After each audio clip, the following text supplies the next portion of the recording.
and welcome back to Project 380. In this video I'm installing some new suspension to the Mark II Turbo.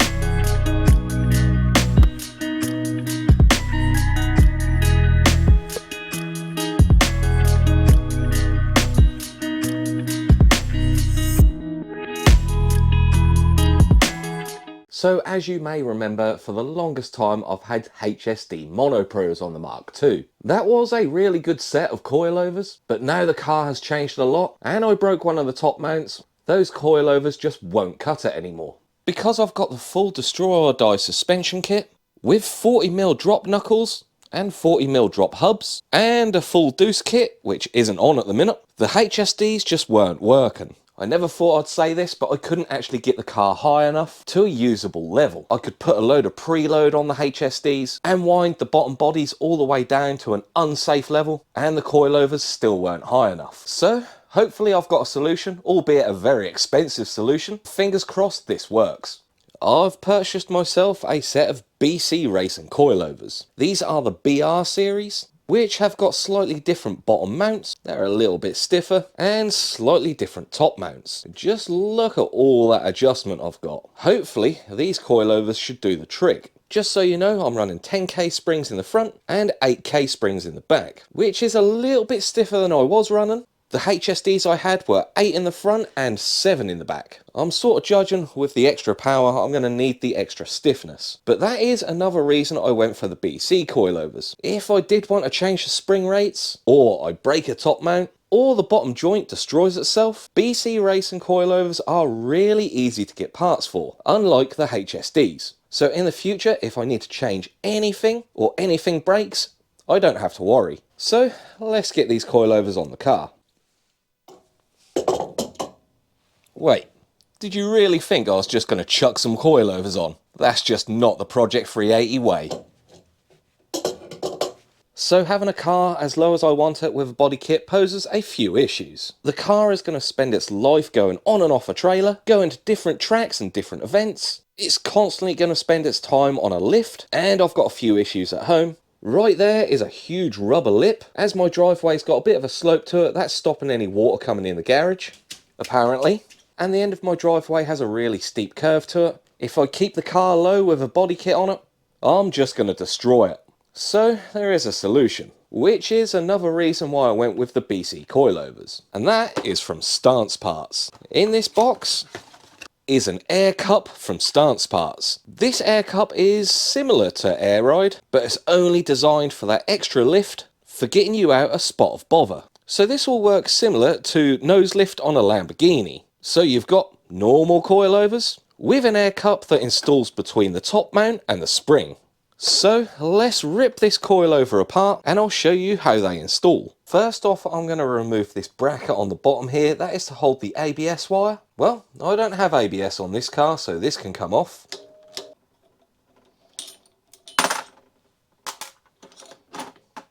Then I'm going to loosen off all the locking rings. Remove the dampening adjuster from the top. Remove the top mount nut. Remove the top mount. If you're not using BC coilovers, this is now the stage where you measure everything so you can order the right air cup for your suspension. On the Stanceparts website, there's quite a few different options for air cups. The options are in the diameter of the air cup and the diameter of the damper hole. So because I'm using BC coilovers, the damper shaft itself is 12.5mm. So I've gone for the 12.5mm damper hole option. And there's two options of overall diameter of air cup.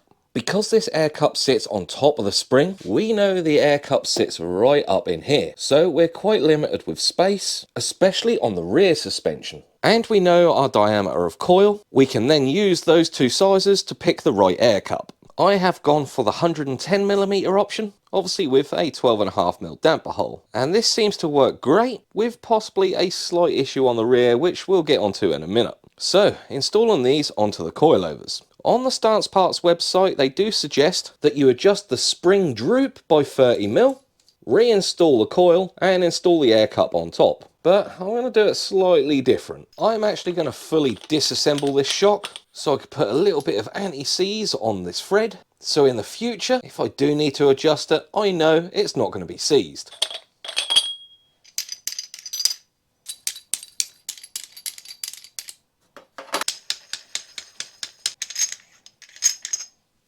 Before I go get this all slippery, to install the air cups we actually need to knock off this ring here. I've put a nut on the end to protect the threads, lean that up against a hard surface, grab a rubber mallet and carefully hit it down.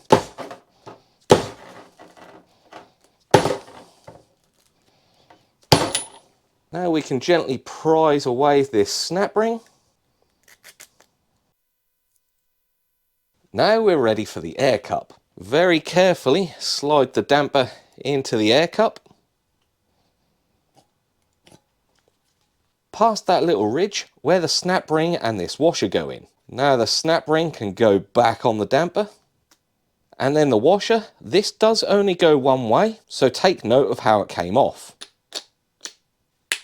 Make sure that clicks on there. And on the front we can push the air cup back up to that washer. With the air cup on the damper, I can now reinstall the top mount. Now I can install some anti-seize on these threads and start to reassemble the coilover back together. What I have found with the front air cup is this little plastic retainer that goes in the spring doesn't quite fit in the air cup. So the front suspension I'm going to be running without this ring. So I can slide the coil onto the damper and make sure it's seated correctly in the air cup. The plastic retainer will sit on the bottom of the coil. Then the first retainer ring can go on. So how I'm initially going to set these air cups and coilovers up is push that air cup all the way up to the top mount. Make sure that coil is in the air cup correctly. And then just wind this retainer ring just until you feel everything touched together. Obviously this can be changed later on while it's on the car, but at the minute I don't know what ride height I need or whether I need to adjust the droop anymore. That can all be done when the coilovers are on the car and the car is on the floor. And then the second retaining ring, I'm going to do that just until it touches that top retaining ring. And then the very bottom retaining ring, this does go up a specific way, just like the top two. So remember how you took this coilover all apart. And then the bottom of the shock body. For now, I've just wound the bottom of the shock body in until the 4 holes on the bottom of the shock body are covered by the coilover thread. I'm going to set up the car from there and see how it sits. So I'm just going to wind this bottom collar down just until it touches the bottom of the body. Now the coilover is ready for the car. And it's already looking like the car's going to be higher than originally on the HSDs. The back coilover and air cup setup is very similar with slight differences. So let's strip this all apart.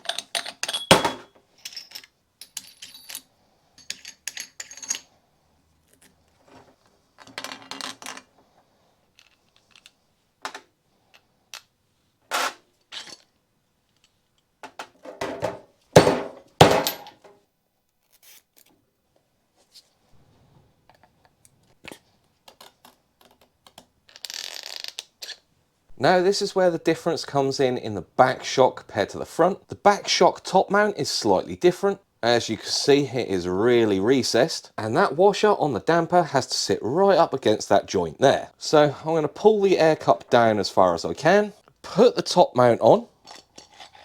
Now I know that it's sitting up against that washer, and the air cup isn't touching that top mount, as we can see straight through it. So I'm going to put that top nut on and tighten that down. All tightened up, and I know the air cup isn't nipped up as I can still spin it on the damper, but this is where I might run into some issues. Because of the different design of top mount, this air cup has got to sit a lot lower on the damper, and to be able to use the air cup and the suspension to its full potential, I may have to order shorter or softer springs or a helper system. But for now, I'm just going to install the springs that I've got with these coilovers, as I won't know whether I need to change any of this until the car is on the floor.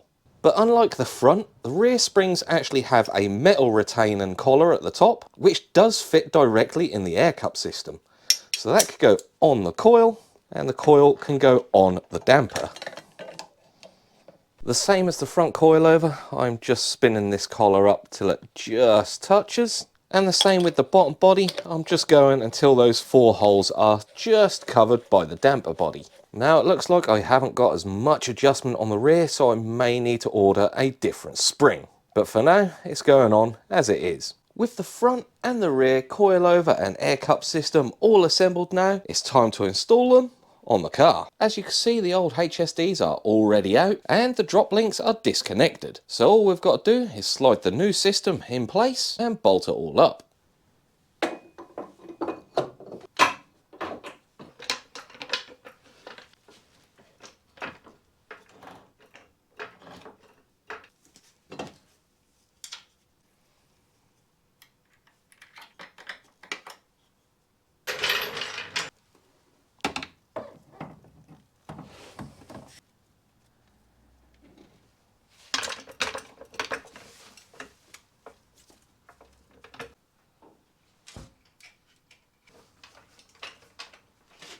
Front suspension is all on. All the nuts and bolts are just finger tight for now, as we'll tighten them up when it's down on the floor. As the bottom joints on these coilovers are really tight, I don't want to tighten them up now, and then when the car lowers to the floor and the suspension raises up into the well, that bottom bush is going to twist round, and that bottom bush won't last as long. So we'll tighten that all up once it's on the floor. The rear suspension is all in as well, again just finger tight for now, but I may have a small issue with the rear. Now I don't think this is a problem if you're running the standard upper arms, but I'm running the Destroyer die arms, and I haven't seen anyone use this combination setup before. Now I'm not sure whether you're going to see on camera, but that cup is really close to this arm. So we'll have to keep an eye on that once we lower the car to the floor. So the BC Racing coilovers with the Stanceparts air cups are all installed. For the air cups to work, they obviously need air, more specifically compressed air, and to do that, I've gone for the Viair MK2 compressor, the same one I've got on the Mark 1. I was really impressed with it. It's nice and quiet and fills up the tank pretty quick. And as you can see, it's on a bracket that I've already made to go in a specific location. This took me ages to make. It got pretty intricate, but it does hold the compressor nicely. But it does another job as well. I'll get onto that in a minute. And this is designed to go right here. Nice, neat and out of the way. The space looks pretty perfect for it. Now just to bolt it down. Because of the placement of the compressor, I can't quite get the air filter on the end. But luckily with this compressor, you do have the option of remote mounting the filter. So we'll do that in a little while. But mounting the compressor down here has given me one other issue. And that is with this little drain in the fuel filler area that drains any overspill of fuel or water that gets in this area. And originally there was a pipe going from here down in the chassis and out here somewhere. But now the compressor is blocking that drain. So I came up with a solution. And that's where on the back side of the bracket that I made to house the compressor, I've got this tube here that goes all the way through the chassis down in that little compartment to connect up to that drain. So I'm going to cut down the length of this pipe and fit it between the fuel neck and that bracket to sit something like that. Now that fuel filler area can drain nicely through the chassis and not make a mess in the boot. So I've got a way of compressing the air for the air cups, but now I need a way of storing that compressed air. Well, I've been pretty busy off of camera. I've got a 1.5 gallon air tank, which is half the size of the Mark 1, and it's all plumbed up and ready to go. So I'll breeze over this really quick as it's very, very similar to the Mark 1. So 1.5 gallon tank with 5 MPT ports, a port down on the bottom for the drain, open it up, let it drain, do it back up and let it fill. One of the MPT ports on the end I have blanked off, you'll see why in a little while. I've got a 1/4 MPT to push fitting for the airline, a 1/4 inch MPT T-piece leading to a 1/4 MPT to push fitting for the other airline, and then the same sensor I've got on the Mark 1 that I know kicks on at 120 psi and off at 150 psi. That's got some wires on it ready to go. And the last port is a 3/8 MPT going to some various fittings, to a leader hose, to the water trap. The water trap I have put a little bit of armouring on. Again, you'll see why in a little while, but the water trap is right there. And then from the water trap, a leader hose that is going to lead to the compressor. This has taken me ages to design, especially this bracket here, but that is all ready to go in the car. So the placement for the air tank, I could put it in the boot here, but I'm going to lose a lot of space. I don't really want to put it above the battery. I don't want to put it in the spare wheel well, and I don't really want to put it above the compressor. That space is reserved for something else. So where do I put it? And I've designed that to go right here, directly underneath the compressor, nice and hidden behind the bash bar, right tight up against the toe and eye. It's obviously not the ideal place for a drift car. That is one reason why I've protected this water trap, but in the future I may put a little bit of aluminium here to stop anything from this wheel hitting the tank. But it does sit up there really nice and neat, far enough away from the exhaust and not touching any components. That is the reason why I blocked off this end port. I'm pretty happy with that. Obviously it would have been better to go in the boot, a lot more safe, but I'm fairly optimistic. We'll see what happens. This may change in the future. So we've got a way of compressing the air and a way of storing that compressed air. Now we've got to get power to the compressor and turn the compressor on when it needs to and turns it off when it needs to, and a way of controlling the cups. This is where this mess of spaghetti comes in. Compared to the Mark 1 where I had manual paddles to control the bags up and down how I please, this is a little bit different. I'm making it so the air cups are electronically controlled. So let's take a closer look at this and bear with me as this is getting a little bit complicated. So first up, we've got a permanent live coming from the battery, going to the permanent live fuse board. No fuse in there yet. And that wire is going from that fuse board into the cab, round the fuel tank to here. And that permanent live is going to a relay on this bracket. The relay is also earthed to this bracket, but we need to be able to switch that relay on and off. So there's a brown wire coming off that relay here, and that is going to sit in the boot and connect to that pressure switch we put on the tank. And that pressure switch needs an ignition live, which I'll take from the center console. And on the last pin on that relay is a power wire that's going to go into the boot and straight to the compressor. So the relay and that pressure switch combined is a way of controlling our compressor on and off when it needs to and when it doesn't. But now a way of controlling the cups. These are the solenoids that Stanceparts recommend and sell to control the cups. So we've got our air in at the bottom here. That's going to come straight from the tank. Got the brass filtered vents. Both the in and the vent are adjustable, but we'll fiddle with them once this is on the car. And then we have the ports out, which are going to go to the cups. So these solenoids are electronically controlled. I've got one for the front and one for the back, which are going to be controlled individually. So the instructions for these on wiring them up are pretty vague. So I'm sort of guessing this bit. But the bottom pin on each solenoid is your earth. Both the earths are linked up to the relay, which is earth to the bracket, which is earth to the chassis. And we've got another earth coming down and to this plug, which I'll get onto in a minute. Now, these are 3-pin solenoids, and this is where the instructions are really vague. It just tells you to put one wire to the solenoid, but it doesn't tell you which pin. So for now, I've put them both on the right-hand pin. So that leads us on to this plug. As you can see, I've got 2 blue wires which go to the solenoids, the black wire which is the earth, this white wire that is joined up to the solenoid which is going to be our permanent live, and the brown wire which is going to the pressure switch in the boot. That's going to be my ignition live from the center console. So to connect to this plug, to control the solenoids, we obviously need some sort of switch or button. On the Stancepart website they do sell this button, which is very satisfying to push, and I believe it does light up. And it does come with the plug and a whole length of wire. So I'm going to take both my buttons, put them in the dash, and while I'm there, grab an ignition live, tuck them neatly out the way, and wire it all up to this. Like I really needed any more wires behind there. But the 2 buttons are in the center console now, and the ignition live is connected to a power distribution unit controlled by the ignition. I've put this little plastic plate in the center console and drilled the holes for the buttons. That could go in at a later date, as I still need to put the heater controls in. But the buttons are there, the wires are routed all the way around, up the sill, and near the fuel tank. I've got quite a lot of excess wire, so I'm going to cut that down and put the male plug on. That's the male plug all on and neatened up now, and ready to plug into the solenoids. But I'm not going to plug that in just yet, because this whole unit that houses the solenoid, the relay, and the remote filter for the compressor sits in the boot between the chassis and the fuel tank.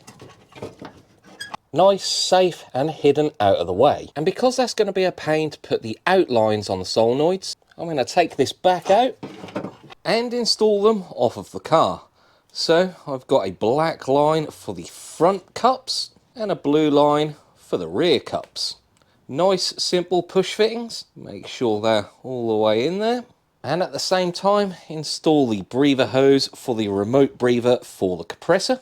Well, that was a little bit of a pain to install, but it is all in there now, secured down. That's not going anywhere, it's nice and safe. The breather hose I've actually changed for some heavy duty fuel hose, as the hose it came with is really stiff and I just couldn't get it to bend where I wanted it to.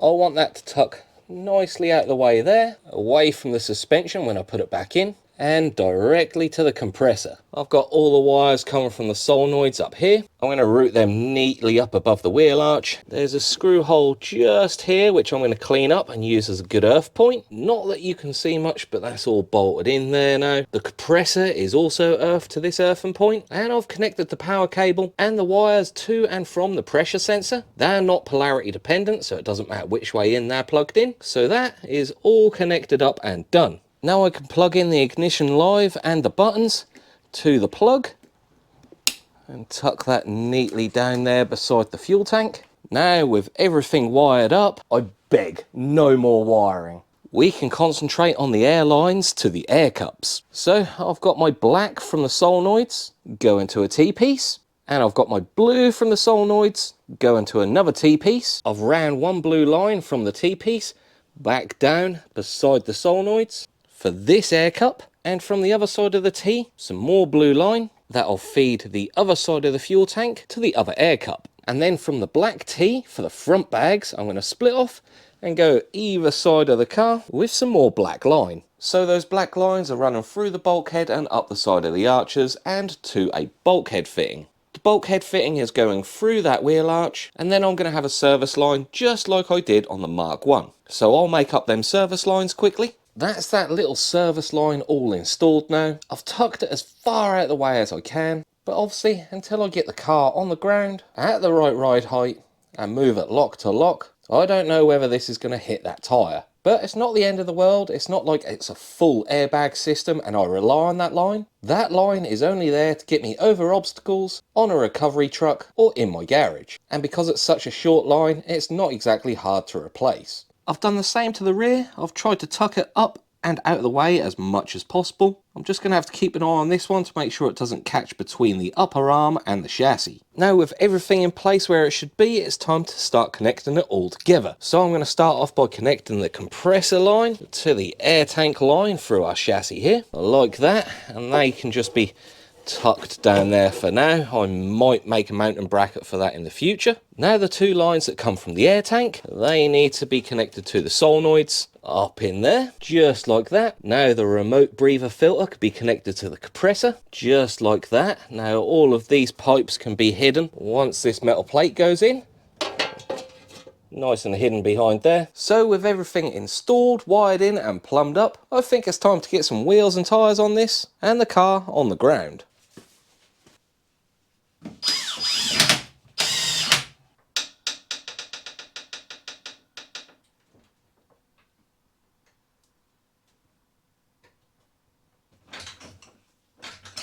Okay, a slight issue already. It may be down to the angle of the car as the back is still on axle stands, and these are my temporary wheels just for moving the car. Well, this one's very flat and I can't get the jack out, but I've got a slight issue. My compressor isn't in the garage at the minute. I do have a compressor that works off a cigarette lighter, but I haven't got a cigarette lighter port anymore.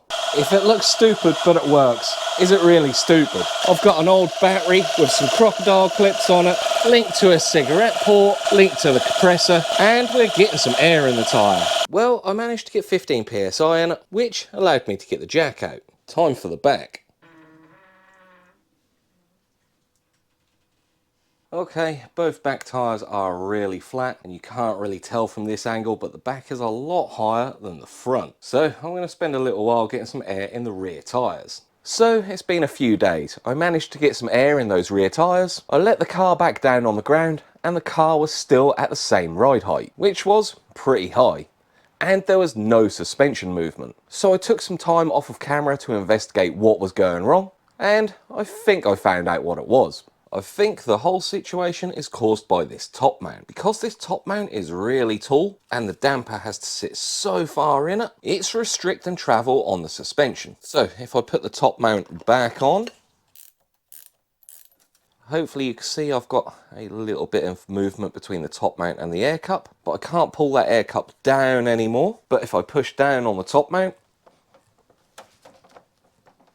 I get zero suspension travel. So this top mount needs to be changed. So if I changed it to a top mount which sits flat on this washer, that will allow me to get the air cups up to that washer and have all this damper movement, which is exactly what I need. So I didn't expect this problem, as I've seen the Stanceparts air cups work with BC Racing coilovers on an MX5 before, but when I rewatched all the videos that I've seen and all the photos, I noticed a slight difference. Instead of the rear top mounts being this style, which I've got, they were actually this style. So this is exactly why I went for BC Racing coilovers. After a few phone calls to them, they managed to source me some different top mounts and ship them out to me.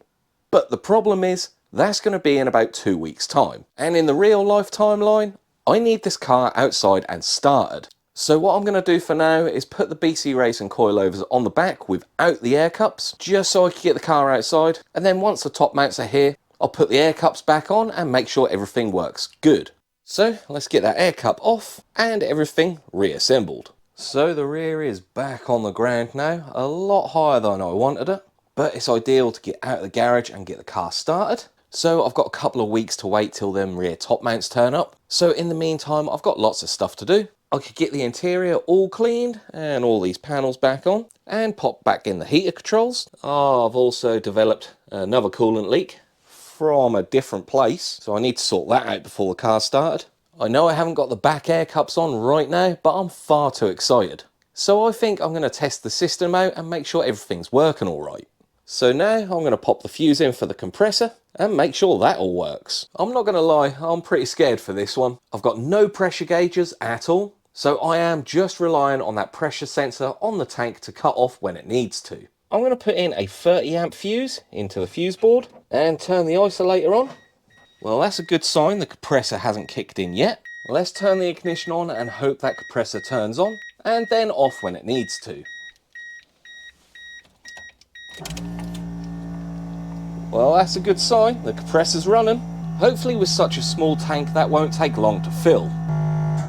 Well, that took about a minute and a half to fill up from empty, so not too bad. So it's time to activate the buttons and see whether the air cups are working. My only issue is I probably should have labelled these up. I don't know which one's for the front or the back. Let's give this one a go. Well, it lit up but nothing's happened. Maybe this one?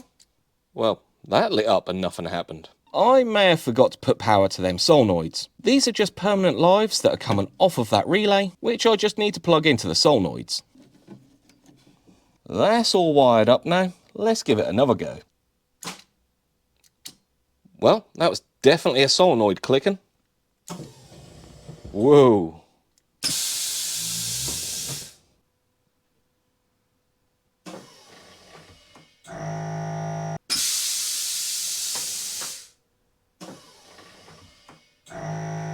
Okay, I'm pretty impressed with that. That has given that a lot of lift. Obviously it might change once I've put some preload on the springs, and I'm really happy with how fast up and down that goes. That may change when I've got all the cups. As you may have heard, when I aired up the front cups, the compressor did kick in because the air tank was below 120 psi. But hopefully that 1.5 gallon tank has got enough air in it to lift up the front and the back air cups all in one go. At the end of the day, this just needs to go up over an obstacle and then back down. It's not like I'll be using them all the time. So hopefully that air tank's big enough. So all I've got to do now is wait for them top mounts from BC Racing, which will be about 2 weeks for me and 5 seconds for you. So it's been about 2 weeks. Lots has happened to the car in those 2 weeks. It may have started, it may not have started.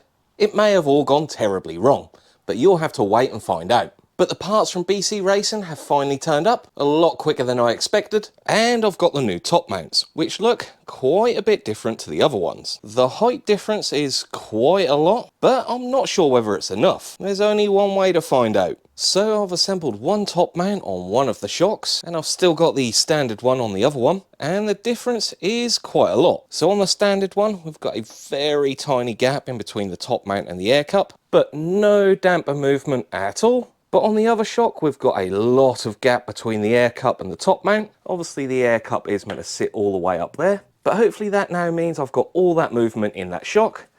Let's squash it down.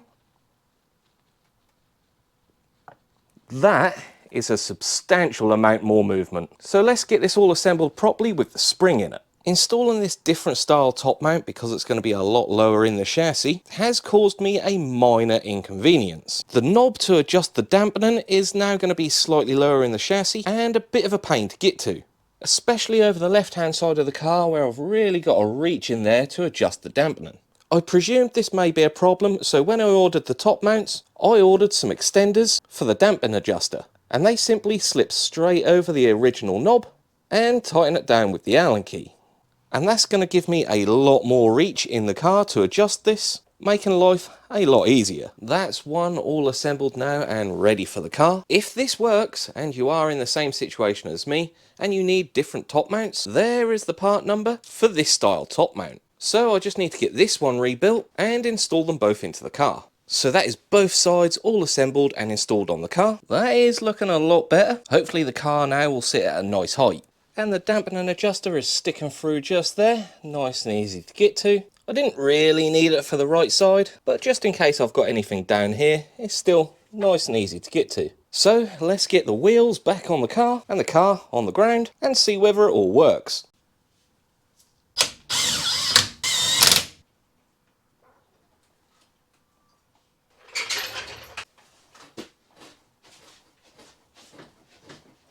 Well, it's definitely not sitting as low as I'd like, but I've definitely got suspension movement now. Let's turn the isolator on and get some air in that tank and see whether it all works. That's the tank completely full. Hopefully it can raise the front and the back all in one go, rather than raising the front, waiting for the tank to fill again and then raising the rear. Let's give it a go.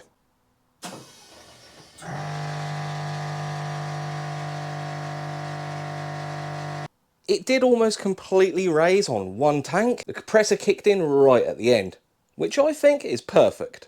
Now the rears did raise up slightly slower than the fronts. That just means I've got to play around with the settings on the solenoids to get them to raise evenly. Both the front and the back dropped at the same rate, which I think is more than ideal. Installing these air cups have given me really good ground clearance now. Perfect to get on a trailer, on a recovery truck, or in and out of my driveway. Let's get this thing back down on the floor. So that is some BC Racing coilovers with some Stanceparts air cups all assembled and installed on the Mark II Turbo. Not quite finished yet, it still needs setting up, but I can't set any of the ride height until I've got all the body kit on, and I'll play around with the spring preload when the car is almost finished, as I want all the weight in the car as it will be on the road to determine that preload. Hopefully this setup works well for me, but I really won't be able to tell until the car is on the road. Everything I've installed today is in the description down below. I just want to say a thank you to James from BC Racing. He couldn't be more helpful. He managed to sort those extra parts for me really quickly. But that is all for this video. Don't forget to like, comment, share and subscribe if you're new, and I'll see you in the next one.